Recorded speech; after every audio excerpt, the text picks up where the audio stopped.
I have a little preamble to the talk tonight, as a little thought that occurred to me as I was preparing the talk tonight.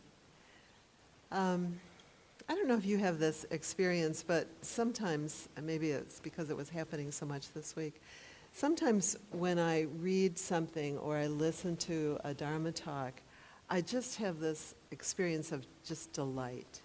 And, if I'm reading it, sometimes, it's just letting eat the book, where I just want to, incorporate this and just, I need to remember this. This is so great.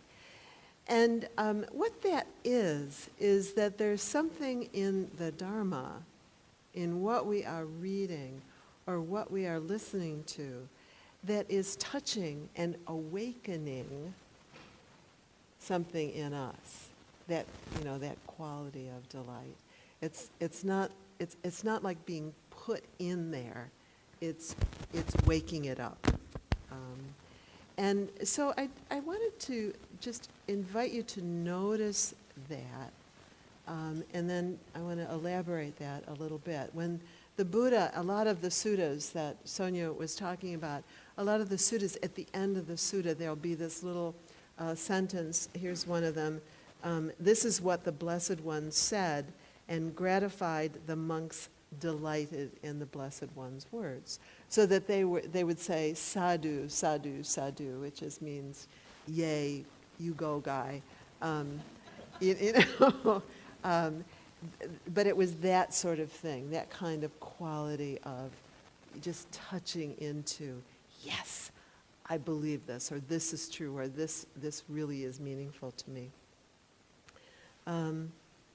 So when you as participants here, as part of our Sangha, when people delight in what I teach, it's quite lovely.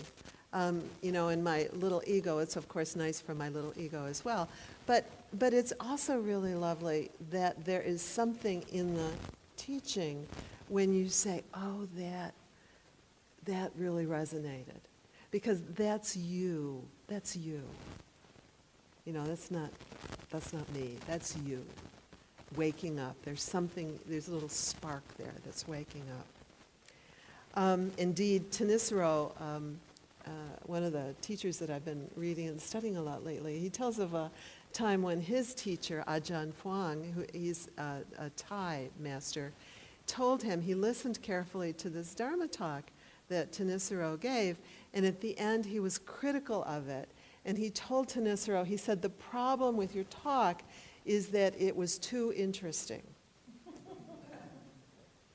And what he meant by that was, the issue in our teaching isn't about being clever or entertaining. It's about really inviting people to that awakened place. And sometimes if I, am too entertaining, then you go away and you think, well, that was fun, but it might not have much impact in your actual life. So I want to invite you to consider the possibility of listening to my talk with about 20% of your awareness. 20%? Yeah. But 20% of your awareness, so that the conceptual part of you is listening with about 20% of your awareness. And if nothing makes sense or you don't understand it, that's certainly not my intention, but that's okay. And that let 80% of your awareness rest internally. Much the same as what you're doing when you're just sitting in ordinary meditation. So that you're paying attention to whether or not something really resonates for you. I was doing it last week when Hugh was here teaching, and the word clearing really resonated. When I left at the end of the night, it was something I took with me. Because I was really doing that. I was really, paying attention internally. So that way, I can give a really boring, bad, ignorant Dharma talk, and it's still valuable. Because it's you that matters, and it's your own heart that matters. So just the invitation there to pay attention internally. There are lots of stories about, I've been reading the life of Ajahn Chah, and there are lots of stories. It's like, I don't know if I could have done that. There are lots of stories where he will talk to the monastics like until 3 in the morning. So it'd be like we start at 7 and he talks until 3. That he just goes on and on and on. And if somebody looks at their watch, he just takes it as, okay, we're going to keep going. And really what he's inviting is something similar. As I said, I don't know that I could navigate all that. But he's inviting something similar. He's basically saying, pay attention internally. It's not what happens outside that matters. And I'm going to torture you until you do that. So I'll try not to torture you too much, but really invite you to pay attention. And if at the end of the evening, if you leave with a word or a phrase or a curiosity that interests you, awesome. Okay? That's really what makes a good Dharma talk. Something that you then can take with you and that you cultivate, you kind of work with it and allow yourself to be delighted by the inquiry itself. Okay?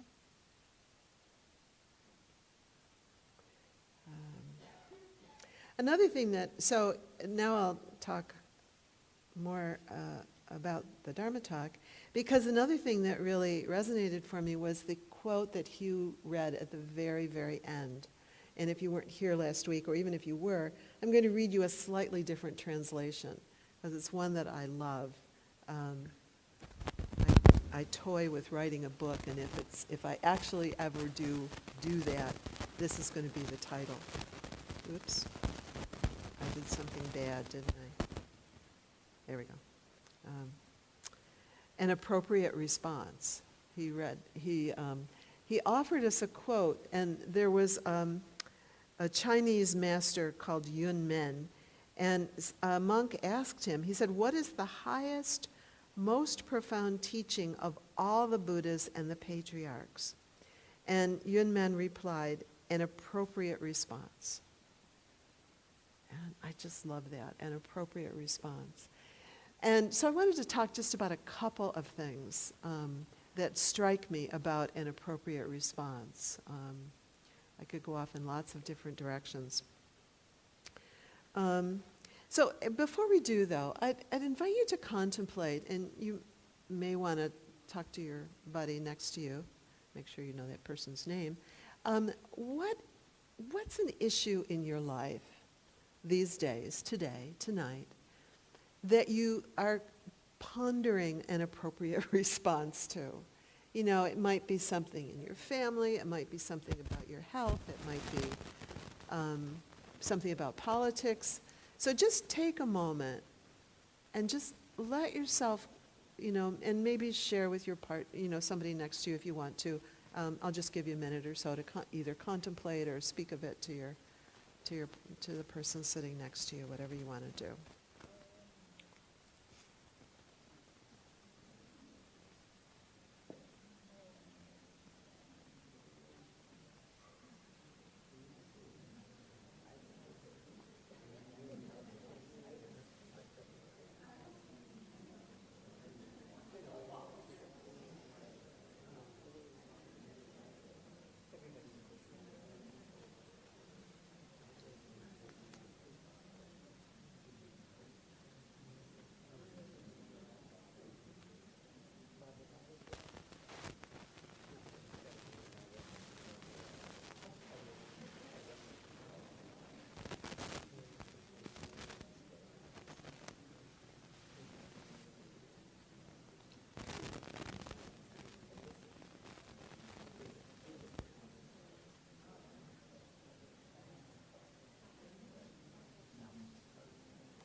Okay. So we do all the time, don't we? We bump into things and we don't really quite know what's an appropriate response. Things that are stressful. What's wise? How do we respond to this? So the first noble truth, when we bump into the problem, that is the first noble truth, actually, where we actually see directly in our own experience that life is stressful. It's not a mistake. Sorry, let me just fiddle right back here. Sorry. It's not a mistake. Life is stressful. It's stressful for everybody. It just is. That's the first noble truth. So to see these places where we don't quite know, it's difficult. Maybe it's a lot difficult. We don't quite know what to do. Good. That's wise. That's the first noble truth, seeing that. The Buddha teaches that unsatisfactoriness in life is inevitable. It's not personal. It's not your fault. It's not even solvable. Oh, darn. It's not even solvable in the sense that we can somehow make life work. Although we often think that we can. And he teaches that specifically it's the mind's obscurations of greed, of hatred, and delusion, where we try to navigate, we try to make it work, that those are really the problems, not the fact that there is unsatisfactoriness in life. And so an inappropriate response, then, is inappropriate because it leads us to try to live a life that isn't doable.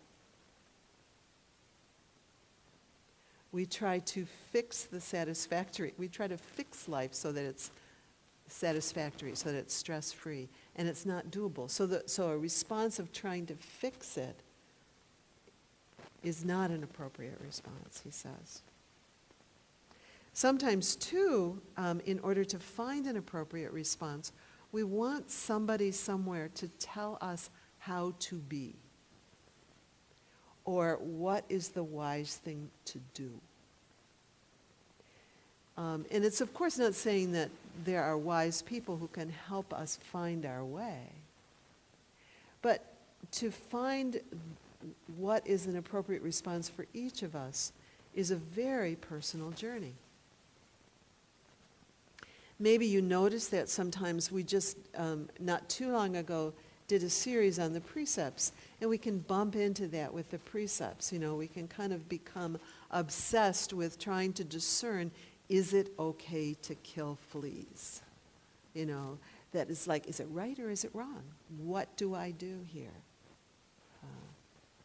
How about this kind of speech? Do I get a black mark or a gold star? So that we can kind of wish that there were some kind of, formal answer. But what we explored in the precepts course is that there are guidelines. There are guidelines about greed, hatred, and delusion, that those are really not going to get us where we want to go. But then how those manifest in our actual lives is a very personal journey. The Buddha gives us a map. And we have to make the journey. We can have this gorgeous, elegant, beautiful map, but if we just have a map, it doesn't help us much. We have to actually travel, and we all know about traveling, that traveling, it just never quite works out the way the guidebooks say or the way the maps say. You try to follow your GPS, and it takes you off a road that no longer exists. So you have to make it your own. We each have to make it our own. especially given that we live 2,600 years after the Buddha. And many of the examples that he gave really are culturally bound. And so we have to kind of translate them into, well, what does it look like now? What is that principle? What is the principle? I think that's what Sonia was speaking on when she was talking about, wanting to read the suttas. It's like, what's the principle? And then, okay, now what? Now what do we do? So a couple of ways of thinking about appropriate response. The first that I want to just notice is that the Buddha taught many doors to awakening. In the ways that we teach, especially when we teach in a particular tradition, it can seem that there is either only one, or there's only one right one. But the Buddha actually taught many doors. In Theravada Buddhism, the tradition that we teach in, it is said there are 37 Dharma doors. And that's those 8 thises and 4 that's, and the 4 foundations of mindfulness, and the 4 efforts, and the 4 means of accomplishment, and the 5 strengths, and the 5 faculties, and the 8-fold path, and the 7 factors of awakening. And we could take each one of those, and then we could add the Brahma Viharas, the 4 Brahma Viharas, although that's more Mahayana, but we could add those in, and we say, okay, what's the door that works for me?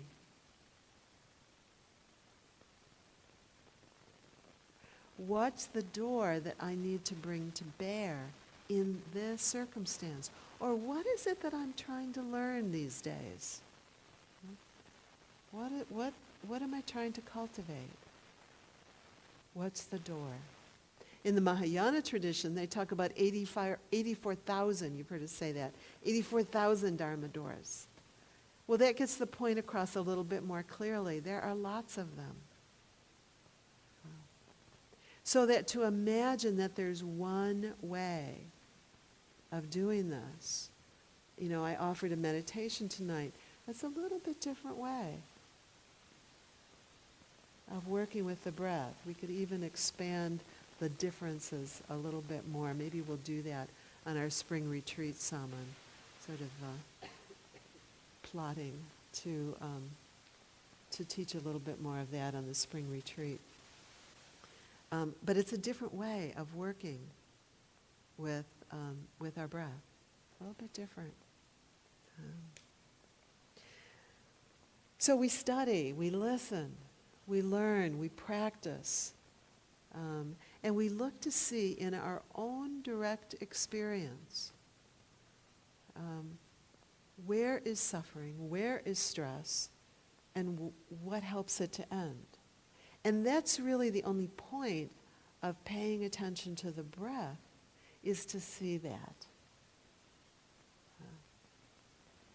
So if we're somehow using the Dharma to kind of just give ourselves rules that make us tight and self-critical and judgmental of either ourselves or somebody else, I think we're missing the point.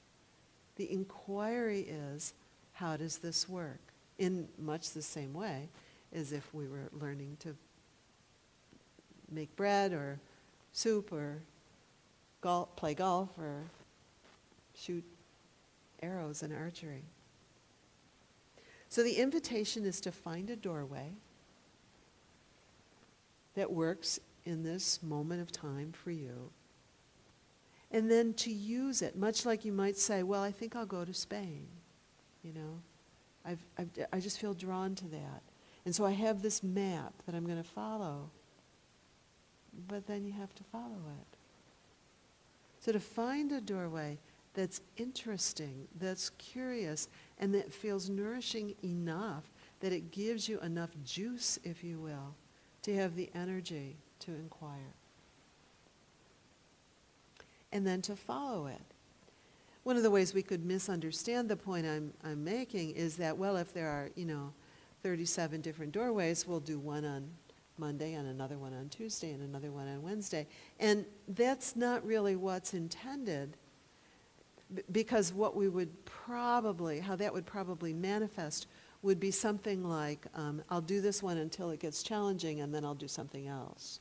It'd be like saying, I'll go to Spain until there are lines at security, and then I'll go to the bathroom. I'll spend my time in the bathroom, so that it's like, okay, we keep going, and we work with the difficulties using whatever that guide is to see, how does this work? In this situation, for me, given my history, given my context, how does it work?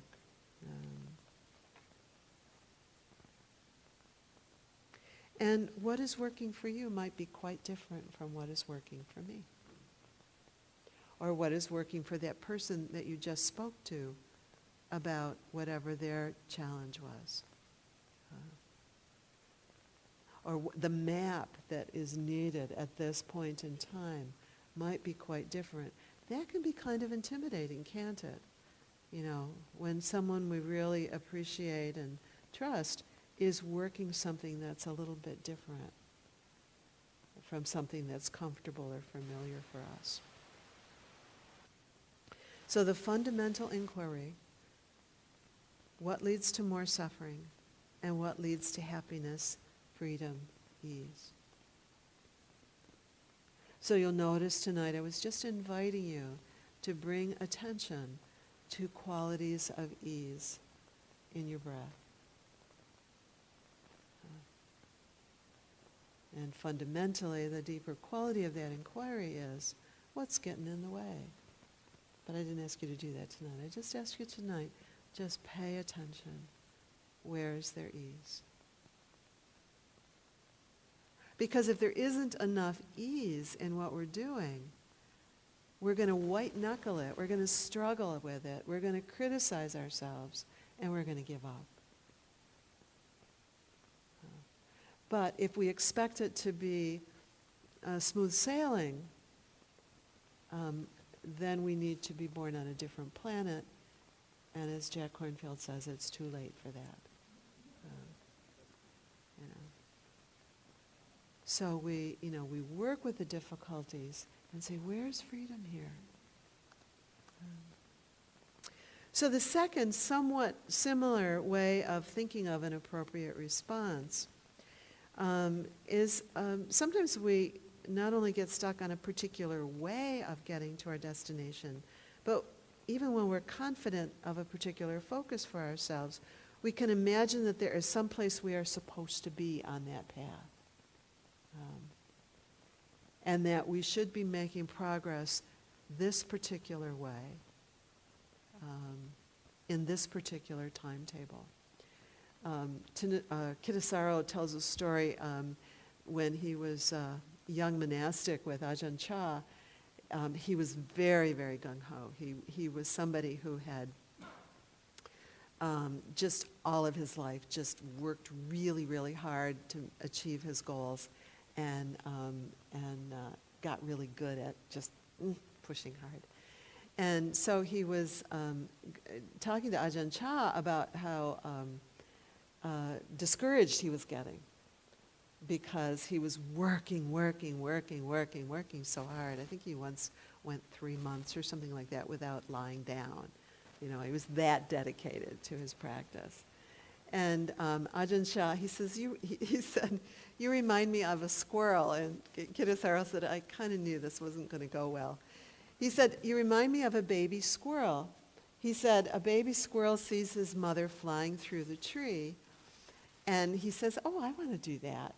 And he tries to follow mom, across the branch, and he falls. And the word in Thai is duck. So he tries to jump and duck. And so he comes back, and his mother says, it's okay. You're just little. It's all right. You can keep practicing and you'll get it. And then he gets a little bit bigger and a little bit better, and he tries to follow his mother across the branch and duck. And his mother says, it's okay. You're all right. You're growing. You're developing your muscles. It's okay. And this goes duck, duck, duck, duck. And finally, the squirrel grows up and has all those muscle coordinations and all those skills and is big enough and is able to leap across the tree. But it doesn't happen all at once. And he says, Kittisaro says, Ajahn Chah, just with this incredible grandfatherly, kind smile, he said, keep practicing, you'll get there. You can do this. You can do this. But it's not something that you just kind of have an idea about and then you just do it and it all works. So, so to kind of give ourselves, again, it's like any kind of a journey, to give ourselves permission to actually make the journey and to have obstacles and have difficulties and to know that, we can do this. We can do this. And as we get more and more confidence in traveling, we get more and more confident that, oh, it's okay. It'll work out. We can find our way. So an appropriate response is one that arises from our personal inquiry and journey, from our own discernment, our own personal investigation and responsibility. This is what the Buddha meant when he said, don't take my word for it. Look and practice and see if, how, when, where, why my teaching is true, why it works, how it works for you. So we take the teachings and we bring them daily, moment by moment, to our own actual lives. We look to see where we are on the map and we see what's needed. So it's not just looking to see where we are on the map, but we look to see what's needed. I was in, some of you know I spend my winters in Bali, and I was coming, the flights are unbelievably long. And so I was coming off a 16-hour flight back from Bali to Doha, Qatar, and I had like an 8-hour layover after my 16 hours in the plane. And it was like, okay, what's needed now is a hotel room, And so I went to the desk and I asked how much it was, and he gave me this astronomical figure. I said, fine, I'll take it. What's needed in order to continue the journey? What's needed? What's needed? What do we do? What's needed here? It's especially noteworthy, perhaps, in these political times when it seems that there is so much discussion and so many ideas and so much urgency and so much agony and so much pain. And maybe to some extent in some of our family circumstances as well. What's needed here? What's needed here from me? Which might be different from what was needed yesterday and what will be needed tomorrow. But the only way we can know what's needed here is if we're here and we pay attention. So the next step on the retreat, I'll invite you, those of you who are there, to inquire. It's like, okay, is there something that's keeping the breath from ease? Is there some release that you could offer that would make it easier to just pay attention to the breath? Maybe, maybe not. You could look and see what is wholesome, what is wise, what is beneficial.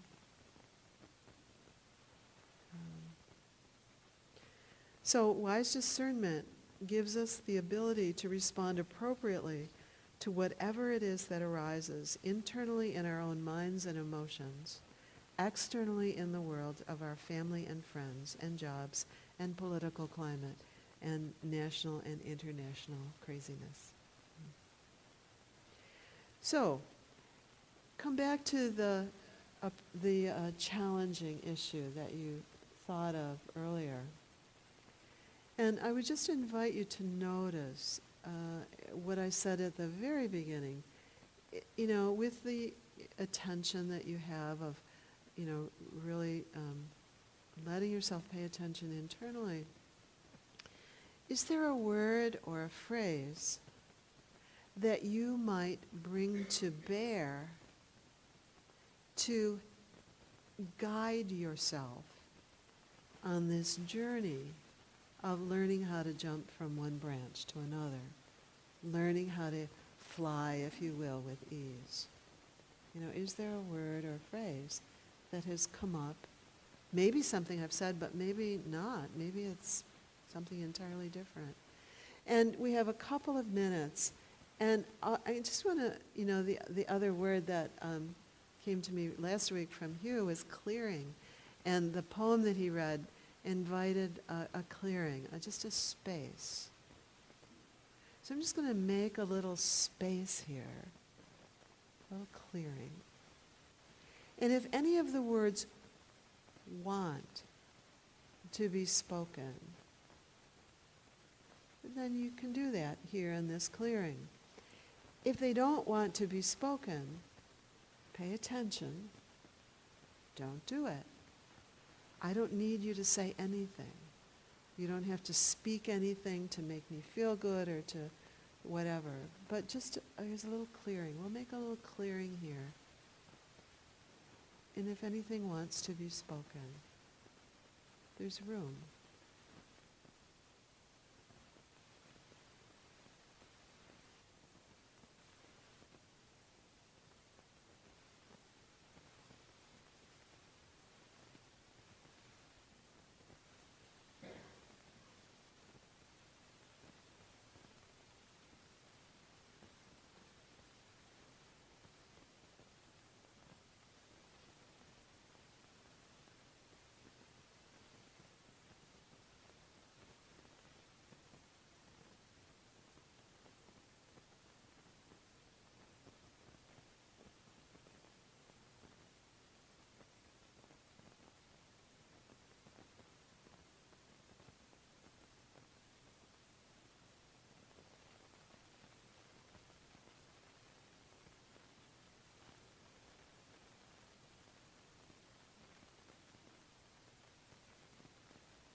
So what is the highest, most profound teaching of all the Buddhas and the patriarchs?